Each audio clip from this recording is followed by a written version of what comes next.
Jā. Labdien! Labdien! Es vēlos dažus vārdus teikt, es jūs ilgi neaizkavēšu, un tad jūs varēsiet turpināt paust savu viedokli. Pirmais, ko es gribu teikt, ka jūsu viedoklis pilnīgi noteikti ir sadzirdēts arī pirms šī pasākuma. Tas, ko es esmu izdarījis, es ceru, jums ir zināms, proti, ka es esmu devis jums solījumu, ka valdība šo jautājumu ratifikācijas Saeima nevirzīs, kamēr nebūs notikusi diskusija. Uzskatīsim arī, ka šī ir diskusijas izpausme. Viedokļi par atstanu ir dažādi. Es uzskatu, ka tie visi ir cienīgi tikt uzklausīti, tāpat kā jūsējais. Tāpēc uzskatu jūsu šodienas pulcēšanos par normālu pilsoniskās brīvības izpausmi. Es domāju, ka būtu vērts sabiedrībai dzirdēt arī citus viedokļus, jo jūsu viedoklis ir viens no tādiem.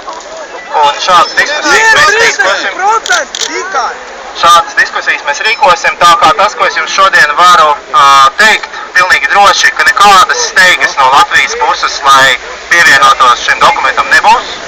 Un pirms ratifikācijas, ja līdz tādai mēs jebkad nonāksim, tad būs ļoti nopietna diskusija, kas, kāpēc, kādas ir sekas Latvijas likumdošanai, kādas ir bažas par piemērošanu un tā tālāk. Tā kā es uzskatu, ka saruna ir pats galvenais, un es ceru, ka līdz ar to Vai te runāt pirms vēstnieks parakstīja? Vai jūs varat apsolīt, ka diskusijas kvalitāte būs augstāka nekā piekdienas farsā, ko ekonomikas ministrija pasniedz kā diskusija?